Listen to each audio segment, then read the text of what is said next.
조상들 때부터 내려오는 속담이나 격언들이 있지 않습니까? 오랫동안 그런 속담이 살아있고 우리에게 전달되는 것은 아마 그런 말들 가운데 참 일리가 있고 참 그 말들이 참되다 하는 그런 생각이 듭니다. 우리가 하는 말들 가운데 뭐 산이 높으면 골이 깊다 하는 말이 있죠. 무슨 말인지 아마 대략 이해가 되시리라 생각이 됩니다. 동전의 앞뒤라는 말도 있는데 앞뒤는 서로 다르지만 하나라는 의미도 있고 또 동전의 앞이 크면 뒤도 크다는 의미도 있습니다. 솔로몬 왕은 이스라엘 역사뿐만 아니라 세계 역사를 통틀어서 가장 지혜로운 왕이기도 했습니다. 그러나 나라가 분열되고 역대 왕들이 우상을 섬기게 되는 결정적인 계기를 마련하는 또 실수를 저지르기도 했던 왕입니다. 솔로몬이 죽고 르호보암이 왕이 되었을 때 백성들이 왕을 찾아오게 됩니다. 솔로몬 왕이 여러 성을 건축하느라고 백성들에게 노역을 많이 시켜서 백성이 고통을 받았기 때문에 백성들의 고통을 줄여달라는 것입니다. 또 솔로몬 때 과도한 부역과 세금으로 고통받던 백성들이 이제는 정권이 교체되었기 때문에 새로운 왕에게 고통을 줄여달라고 요청한 것은 매우 정당한 요구라고 생각이 됩니다. 또한 그것은 통치자의 마땅한 도리이기도 합니다. 통치자라면 마땅히 백성의 고통을 생각해야 되는 것입니다. 솔로몬은 지혜가 많았지만 한 부분에 있어서는 지혜가 없었던 것 같습니다. 그것은 백성의 고통을 헤아리지 못한 것입니다. 오늘 우리가 읽은 본문은 솔로몬 왕이 얼마나 부귀영화를 많이 누렸는지 한눈에 보여주는 대목입니다. 이미 솔로몬은 왕이 되기 이전부터 다윗은 솔로몬에게 많은 금과 은과 보물들을 준비해 놓았습니다. 성전을 건축하라고 다윗이 준비한 것이죠. 역대상의 말씀을 보면 내가 환난 중에 여호와의 성전을 위하여 금 10만 달란트와 은 100만 달란트와 놋과 철을 그 무게를 달 수 없을 만큼 심히 많이 준비하였고 또 제목과 돌을 준비하였으나 너는 더하라고 이야기하고 있습니다. 금이 1달란트면 34kg 정도 됩니다. 그러니까 10만 달란트라는 것은 3,400만 킬로그램, 톤수로 3,400톤입니다. 이게 어마어마한 양입니다. 저는 상상이 안 됩니다. 이게 성경이 혹시 잘못 쓰여진 게 아닌가 생각이 될 정도로 금이 3,400톤, 상상이 되시나요? 다윗은 그러한 금을 모으기 위해서 부귀영화를 누릴 수 있었지만 누리지 못하고 살았을 것입니다. 아끼면서 살았겠죠. 그런데 솔로몬은 거기에다가 무역상들을 통하여 계속해서 금을 들여오고 여러 가지 보물들을 들여오게 됩니다. 솔로몬은 아버지 다윗과는 달리 아마도 흥청망청 쓰면서 살지 않았을까 합니다. 솔로몬이 왕궁에서 사용하는 모든 그릇은 다 금이라고 하였습니다. 심지어 금으로 방패까지 만들었다고 하지 않습니까? 이 방패를 들고서 전장에 나갈 수 있을까요? 이렇게 무거운 방패를? 이 방패는 전쟁을 위한 것이 아니라 남는 금을 보관하기 위해서 만들었던 일종의 금괴였을 것입니다. 상하 보좌에는 정금으로 입히고 보좌의 팔걸이와 또 사자상 등은 화려함의 극치를 우리에게 보여주고 있습니다. 레바논의 궁에서 사용되는 모든 그릇이 다 금이라고 하였습니다. 그래서 은은 길가의 돌멩이 취급받을 정도로 아예 귀하게 여기지도 않았다고 합니다. 솔로몬 왕이 사용하는 그릇도 그릇이지만 건축도 만만치 않습니다. 성전을 건축하는데 7년, 왕궁을 건축하는데 13년을 소모했습니다. 그것만 해도 합이 20년인데 그것만 건축했을까요? 열왕기상 9장 15절에 보면 솔로몬 왕이 역군을 일으킨 까닭은 이러하니 여호와의 성전과 자기 왕궁과 밀로와 예루살렘 성과 하솔과 무깃도와 게셀을 건축하려 하였음이라. 또 17절 이하에도 보면 솔로몬이 게솔과 아래 베토론을 건축하고 또 바알랏과 그 땅에 들에 있는 다드몰과 자기에게 있는 모든 국고성과 병거성들과 마병의 성들을 건축하고 솔로몬이 또 예루살렘과 레바논과 그가 다스리는 온 땅에 건축하고자 하던 것을 다 건축하였다고 이야기합니다. 토목공사가 어마어마했겠죠. 또 솔로몬의 사치가 얼마나 심했는지 전도서를 보면 알 수가 있습니다. 전도서의 저자가 솔로몬 아니겠습니까? 나의 사업을 크게 하였노라. 내가 나를 위하여 집들을 짓고 포도원을 일구며 여러 동산과 과원을 만들고 그 가운데 각종 과목을 심었으며 나를 위하여 수목을 기르는 삼림에 물을 주게 하여 못들을 팠으며 남녀 노비들을 사기도 하였고 나를 위하여 집에서 종들을 낳기도 하였으며 나보다 먼저 예루살렘에 있던 모든 자들보다도 내가 소와 양떼의 소유를 더 많이 가졌으며 은, 금과 왕들이 소유한 보배와 여러 가지 지방의 보배를 나를 위하여 쌓고 또 노래하는 남녀들과 인생들이 기뻐하는 처첩들을 많이 두었노라. 처첩들을 많이 두었다고 했는데 혹시 몇 명인지 아세요? 1000명입니다. 1000명. 그 솔로몬이 뭐 집을 짓고 포도원을 가꾸고 과원을 만들고 조경 좀 했나 보다. 이게 우리는 이렇게 생각하지 않습니까? 우리가 상상하는 그 이상입니다. 여러분들이 무엇을 상상하건 그 이상을 솔로몬이 누렸다는 겁니다. 광고 카피 같은데. 실제로 그렇습니다.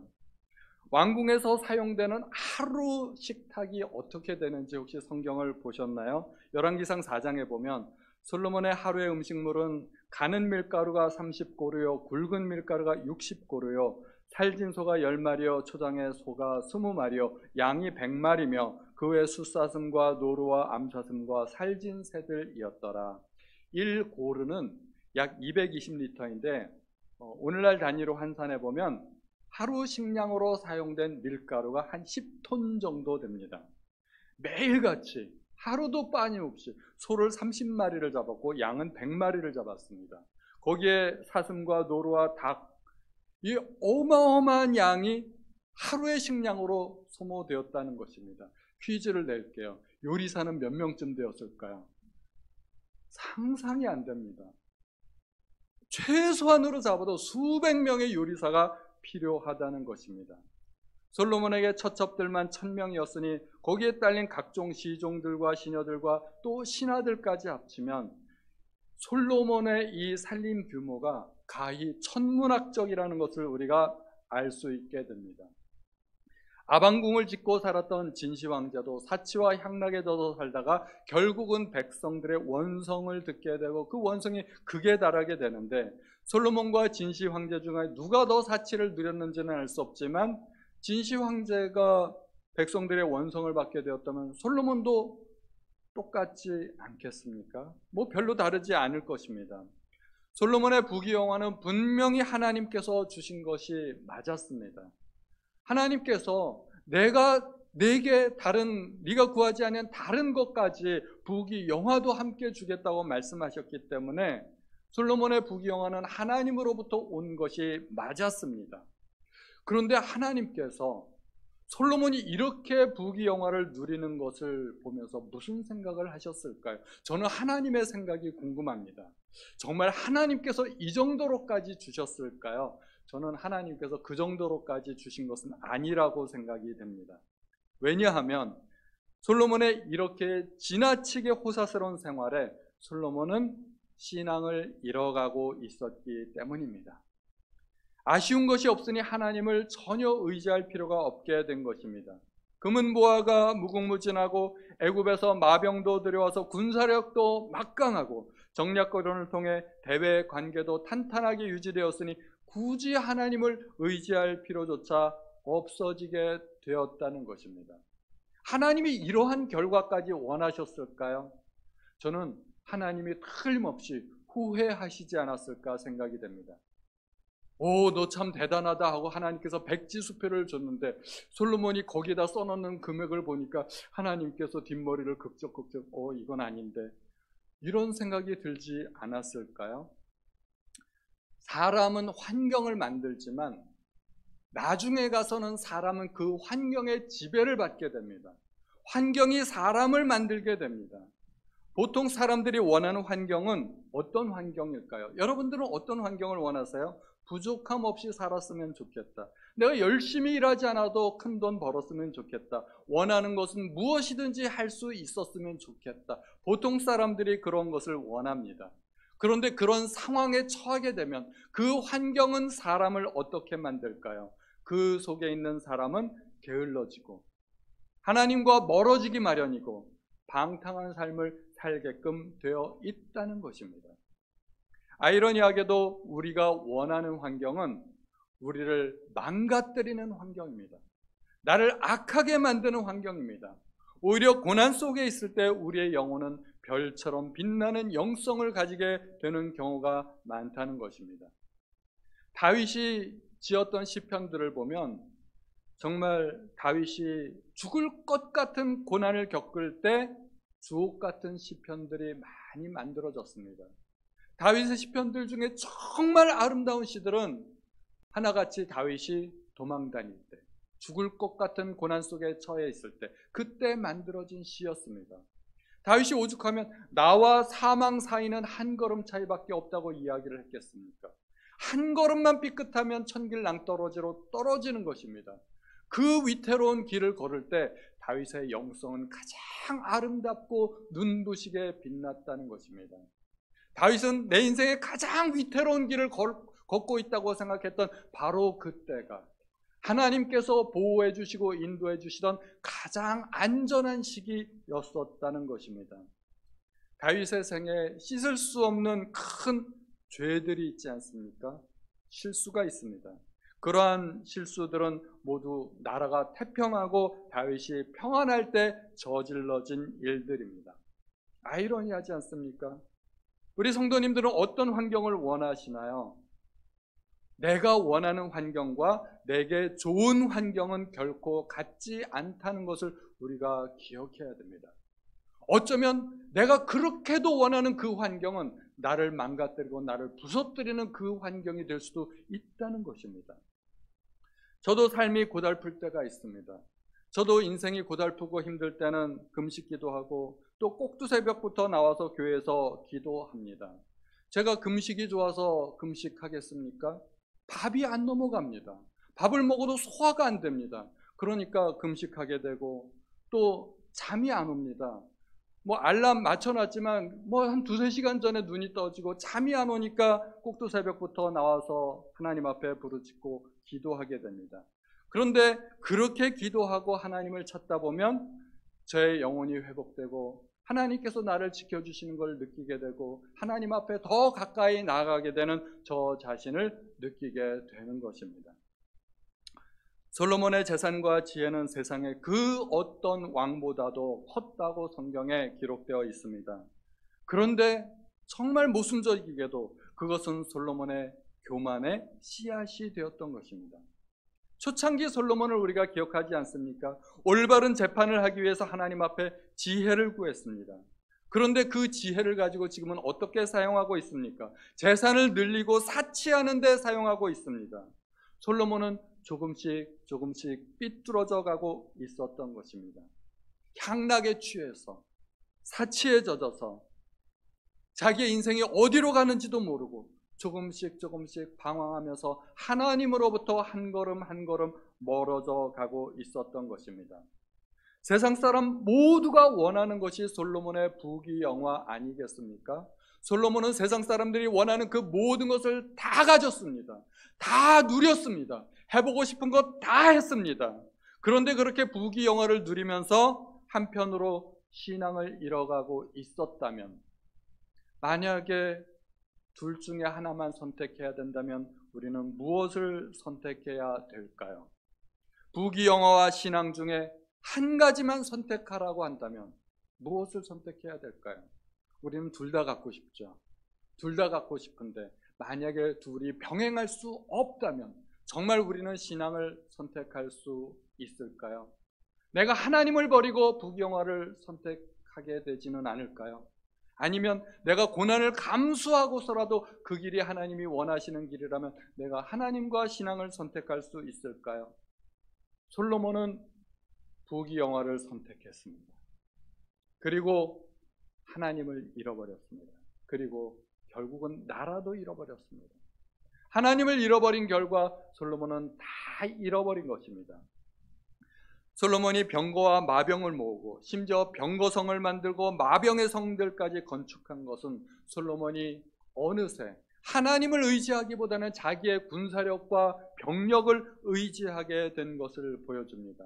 다윗은 어떻게 했나요? 전쟁에서 이겼을 때 병거 1000대를 전리품으로 빼앗았습니다. 그런데 그 1000대 중에 병거 100대의 말을 제외하고는 모든 말들의 힘줄을 끊었다고 이야기합니다. 말의 힘줄을 끊어버리면 말을 쓸 수가 없습니다. 그것은 이 말들을 군사력으로 이용하지 않겠다는 배수의 진을 치는 그 다윗의 결연한 의지를 보여주는 것입니다. 최소한의 군사력, 나에게는 그것만 있으면 충분하다. 왜냐하면 나에게는 하나님이 있기 때문에. 그것이 다윗의 의지였던 것입니다. 그런데 솔로몬은 말을 모으고 또 모으고 병거성을 만들고 마병의 성을 만들고 솔로몬이 군사력을 그렇게 증강하게 된 것은 한마디로 신앙이 없어졌다는 것입니다. 하나님을 의지하지 않겠다는 이야기입니다. 그 신앙의 거목 같은 그 대단한 솔로몬이 하루아침에 신앙을 잃어버렸을까요? 그렇지 않습니다. 솔로몬은 부귀영화를 누리는 동안에 정신 상태가 해이해졌고 하나님과의 관계가 조금씩 멀어진 것입니다. 한 걸음 한 걸음입니다. 우리가 신앙생활 하다 보면 신앙이 결코 한순간에 이루어지는 것이 아니라는 것을 알게 됩니다. 믿음이란 것이 한순간 어느 날 갑자기 생기는 것이 아니지 않습니까? 마찬가지로 신앙을 잃어버리는 것도 어느 날 갑자기 잃어버리는 것이 아닙니다. 가랑비에 옷 젖듯이 조금씩 어느새 정신 차리고 보면 온몸이 홀딱 젖어 있는 것처럼 하나님을 찾아보면 하나님 안 계시네?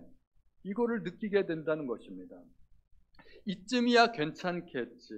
그런데 그 이쯤이라는 것이 반복되기 마련입니다. 어제도 이쯤이었고 오늘도 이쯤이었으면 내일도 이쯤, 그 이쯤 하는 사이에 조금씩 하나님으로부터 멀어지는 것입니다. 돌을 다루는 사람이 큰 바위를 쪼개기 위해서 정을 대고 망치질을 합니다. 망치질을 하는데 예를 들어서 한 100번쯤 망치질을 해서 그 큰 바위가 쪼개졌다면 한순간에 그 바위가 쪼개진 것이 아닙니다. 99번의 누적된 힘이 있었기 때문에 마지막 한 번의 망치질로도 그 바위가 쪼개지는 것입니다. 권투 선수들이 KO 당하는 것은 한 번의 강펀치에 KO 당하는 것이 아니라 수십 번, 수백 번 잽을 맞고 간단한 펀치 맞고 그렇게 힘을 잃고 KO 당한다고 합니다. 우리 속담에 10번 찍어 안 넘어가는 나무 없다고 하죠. 아무리 솔로몬이 믿음의 거목이고 신앙이 좋아도요, 수백 번, 수천 번 찍어대면 안 넘어갈 수가 없는 겁니다.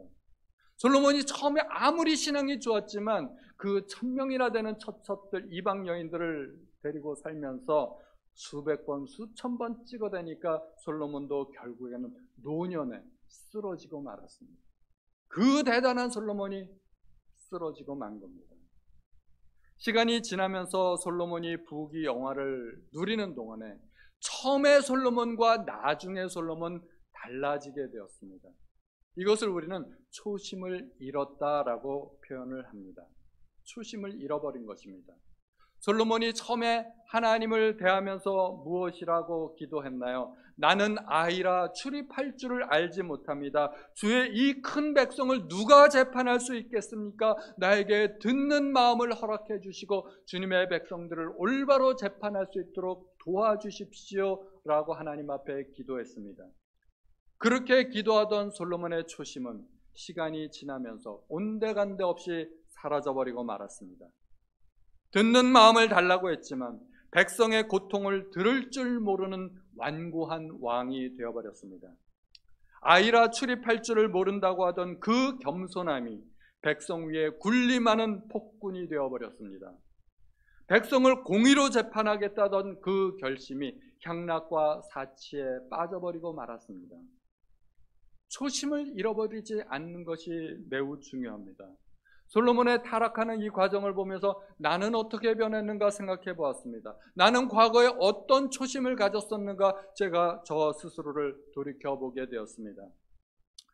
제가 중학생 때 처음 침례를 받았는데 물속에 풍덩 들어가는 거죠. 겨울에 받았습니다. 야외에서 오들오들 떨면서 그 물속에 들어가면서 나는 이제 예수와 함께 죽는구나 하고 생각하면서 그때 있었던 감동과 그때 있었던 초심이 있었습니다. 또 대학 가서 처음 가운을 입었을 때 가졌던 순수했던 마음이 있었습니다. 결혼하면서 난 정말 아내와 싸우지 않고 행복하게 살아야지 하던 결심이 있었습니다. 첫 아이를 낳을 때 나는 정말 좋은 아빠가 되고 싶다던 소망이 있었습니다. 신학 공부를 마치고 목사 안수를 받던 때 이제는 내가 목사이니 정말 오직 주님만을 위해서 이 한 목숨 바치리라 하던 그 비장한 각오가 있었습니다. 어떻게 되었을까요? 찾아보니까 없던데요. 다 사라졌던데요. 나이가 드니까, 시간이 지나니까 초심이 변하더라고요. 초심이 사라지더라고요. 마음이 예전 같지가 않더라고요. 예전에 내가 무슨 마음을 가졌었는지 기억도 안 나더라고요. 그런데 제가 시간이 지나면서 좋아진 것도 있습니다. 저는 토요일 저녁부터 주일 아침까지는 주로 교회에서 시간을 보내는 경우가 많습니다.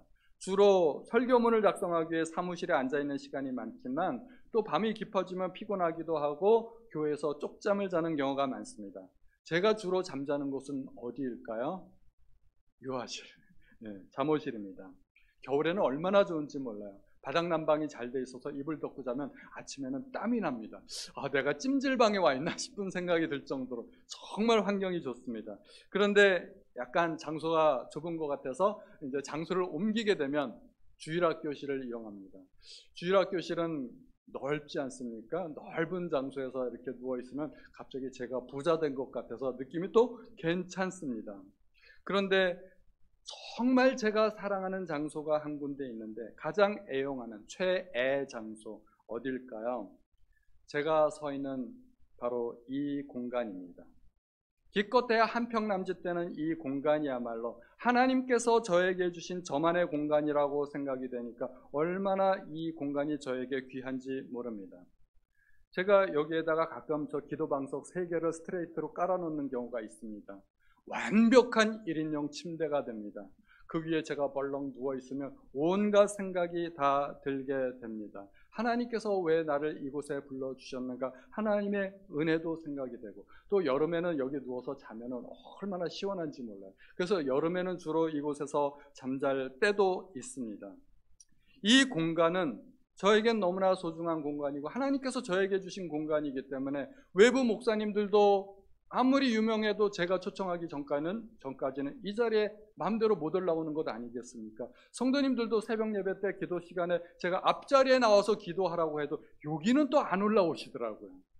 밑에까지만 올라오시고, 이 공간은 제가 말씀을 전하는 곳이기도 하고 새벽마다 하나님 앞에 부르짖으며 기도하는 공간이기도 하고 때로는 누워서 휴식하는 공간이기도 하고 또 심지어 가끔은 잠도 자는 공간입니다. 어제도 제가 여기에 내려와서 테이블 놓고 설교문을 또 조금 작성하기도 했습니다. 제가 많은 초심을 잃어버리기도 했지만 하나님께서 제게 주신 이 강단에 대한 애착은 처음보다 훨씬 더 커졌습니다. 목회 초기에는 이 강단이 저에게 얼마나 부담스러운 공간이었는지 모릅니다. 여기에 서기만 하면 성도님들은 잘 안 보이시겠지만 다리가 후들후들거리고 심장이 벌렁거리고 어떻게 해서든지 빨리 마치고 내려오고 싶은 그런 생각이 간절했었습니다. 물론 지금도 전혀 그렇지 않은 것은 아니지만 그러나 지금은 이 강단을 정말 사랑하게 되었습니다. 한평 남짓 되는 이 공간이지만 100평짜리 호화 맨션과 바꾸고 싶은 마음이 1도 없습니다. 하나님께서 저에게 주신 사명 때문에 내가 지금까지 살아있는 것 아닌가 하는 그런 생각마저 들게 되는 것입니다. 이 공간을 하나님께서 저에게 선물로 주셨다고 생각하면 정말 하나님 앞에 감사한 마음이 들게 됩니다. 솔로몬도 하나님 앞에 선물을 받았죠. 그 선물 때문에 부귀 영화를 누리기는 했지만 분명히 도가 지나쳤습니다. 하나님이 주신 그 이상을 솔로몬은 과도하게 누렸다는 것입니다. 그것이 백성들의 희생을 대가로 한 것이라면 절대로 그렇게까지 해서는 안 되었던 것이죠. 솔로몬이 진시 황제 못지않은 부귀영화와 사치와 향락을 누리면서 점점 하나님을 멀리하는 것을 보시면서 하나님도 틀림없이 후회하셨을 거라는 생각마저도 듭니다. 그러면 하나님은 왜 솔로몬에게 부귀영화도 주셨고 지혜도 주셨을까요? 하나님이 지혜를 주신 것은 분명히 그 지혜로 백성을 잘 다스리도록 하기 위한 것입니다. 솔로몬이 이렇게 기도하지 않았습니까? 누가 주의 이 많은 백성을 재판할 수 있사오리까? 듣는 마음을 종에게 주사 주의 백성을 재판하여 선악을 분별하게 하옵소서.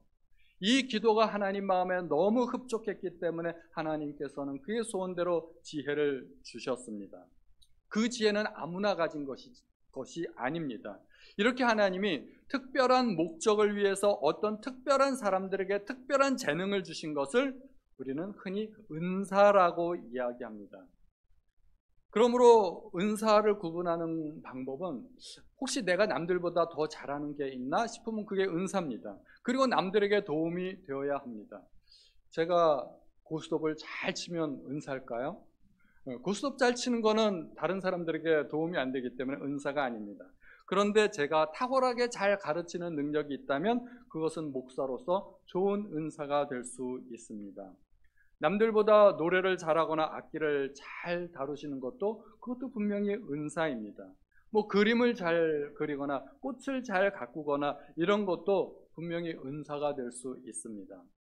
또 어떤 목사님은 재물도 은사라고 했습니다. 재물로 치자면 아무나 재물을 가지는 것 아니지 않습니까? 부자도 있고 가난한 사람도 있고, 그리고 그 재물로서 주님을 섬길 수도 있고 성도들을 섬길 수 있기 때문에 재물도 은사라고 이야기합니다. 그런데 이 은사라는 것이 타고난 것도 있지만 후천적으로 얻어지는 것도 있습니다. 그러나 어떠한 것이거든 은사에는 사명이 있다는 것입니다. 하나님께서 그런 은사를 괜히 주신 것이 아니라는 것입니다. 왕의 사명은 무엇일까요? 국방과 재판입니다. 외적으로부터 보호하기 위해 군사력을 갖추어야 합니다. 또 재판을 공의롭게 해서 억울하고 부당하게 고난당하는 백성이 없도록 해야 됩니다. 모두가 백성을 위한 것이지 왕 자신을 위한 것이 없다는 것입니다. 왕은 첫 번째로 백성을 보살피는 것이 사명이라는 것입니다. 하나님께서 솔로몬에게 남들에게 없는 지혜도 주셨고 권세와 부귀영화도 주셨다면 그것도 분명히 은사일 것입니다. 그것이 은사라면 솔로몬은 그 은사를 어떻게 사용해야 했을까요? 권세와 부귀영화. 야곱의 11번째 아들이었던 요셉은 형들에게 미움을 받아서 애굽의 노예로 팔려갔습니다. 그런데 하나님의 섭리로 애굽에서 총리까지 되어서 바로의 다음 가는 권세와 부귀영화까지 누리게 되었습니다. 하나님은 왜 요셉을 그렇게 높여주시고 바로의 인장반지까지 받을 정도로 권세와 부귀영화를 누리게 되었을까요? 요셉 한 사람만을 위해서? 절대 그렇지 않습니다. 앞으로 있을 7년의 흉년과 풍년을 하나님께서 꿈으로 보여주시고 그에 대비하라는 것입니다. 그래서 요셉은 자기가 가진 권세와 능력을 사용해서 그 지혜를 사용해서 7년간의 풍년 동안에 앞으로 다가올 7년의 기근을 대비하게 됩니다. 그래서 애굽의 모든 백성들이 먹고 살 수 있었고 애굽뿐만 아니라 주변의 모든 나라의 백성들까지 함께 살릴 수 있었던 것입니다. 그러므로 권세와 부귀영화는 나에게 하나님께서 누리라고 주신 것이 아니라 그것으로 좋은 일 하라고 세상을 섬기라고 하나님께서 주신 것입니다. 주님께서 권세에 관해서 이렇게 말씀하셨습니다.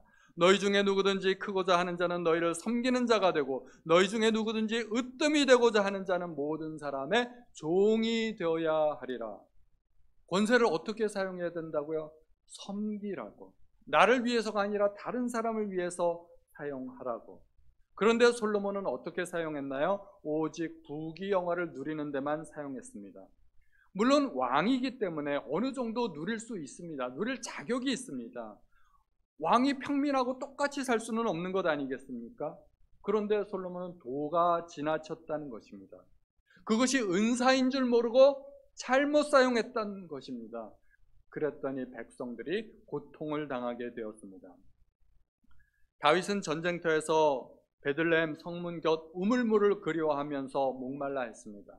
다윗의 뜻을 전해 들은 몇 명의 충신들이 그 적진을 뚫고 들어가서 우물에서 물을 길어와서 다윗에게 바쳤습니다. 그러나 다윗은 그 물을 마시지 못했습니다. 이것은 목숨 걸고 그 적진 속에 들어갔던 충신들의 피라고 이야기하면서 하나님 앞에 부어드렸습니다. 다윗은 신하들을 생각하면서 물 한 모금도 제대로 마실 수 없었는데 이것이 진정한 군주의 모습이 아니겠습니까? 이것이 권세를 가진 사람들의 아름다운 모습이라는 것입니다. 춘향전을 보면 변사또가 춘향이를 불러놓고 생일잔치를 벌이게 됩니다. 이몽룡이 거지 행세를 하고 나타나서 술 한 잔을 받아 먹고 갑니다. 그런데 그 술 한 잔 얻어먹고 가면서 답례로 시 한 편을 적어주고 그 자리를 떠나게 됩니다. 그 시 한 편이 그 잔치상을 완전히 뒤집어 엎어놓게 되죠. 금준 미주는 천인혈이요 옥반 가효는 만성고라 총루락시의 민루낙이요 가성고처의 원성고라 금순율잔의 향긋한 술은 만백성의 피요 옥쟁반의 맛있는 고기는 만백성의 기름이요 촌농 떨어지는 곳에 백성들의 피눈물이 떨어지고 노랫소리 높은 곳에 원망소리 드높더라. 이것이 변사또가 누렸던 그 사치와 부귀영화의 대가였던 것입니다. 솔로몬이 누리는 부귀영화 뒤에 백성의 고통이 있었다면 솔로몬이 변사또보다 더 나은 것이 있을까요? 이스라엘이 이집트에서 노예살이할 때 바로는 국고성 비돔과 람셋을 건축하느라고 백성들에게 무거운 짐을 지게 했습니다. 그런데 솔로몬은 훨씬 더 많은 성들을 건축하지 않았습니까? 누가 더 백성들을 고통스럽게 했을까요? 솔로몬은 백성의 고통을 살피는 지혜로운 왕이 아니라 바로보다 더한 폭군이 되어버렸던 상황입니다. 세상 사람들은 솔로몬의 지혜와 부귀영화를 보면서 부러워합니다.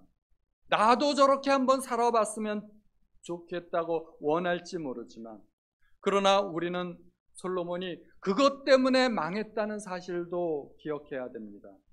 솔로몬은 부귀영화를 누리는 동안에 하나님을 잃어버렸습니다. 하나님을 잃어버린 것은 결국 다 잃어버린 것입니다. 그래서 솔로몬이 노년에 뭐라고 고백합니까? 모든 것이 다 헛되다고. 헛되고 헛되며 헛되고 헛되니 모든 것이 헛되도다. 솔로몬이 헛되다고 고백한 그 모든 것들을 세상 사람들은 인생의 목표로 삼고 살아갑니다. 그러나 우리는 무엇을 추구해야 합니까? 하나님을 추구해야 됩니다. 하나님을 얻으면 다 얻은 것입니다. 우리가 부르는 찬양 가운데 주님 한 분만으로 나는 만족해 라는 찬양이 있습니다.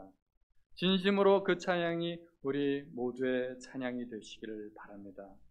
삶이 힘들고 어려울 때라도 하나님을 구하시면 그리고 하나님을 얻게 되면 세상 모든 것을 다 얻고도 하나님을 잃은 것보다 더 많이 얻은 것이라는 사실을 기억하시고 오직 하나님 한 분만을 구하시는 우리 성도님들 되시기를 바랍니다.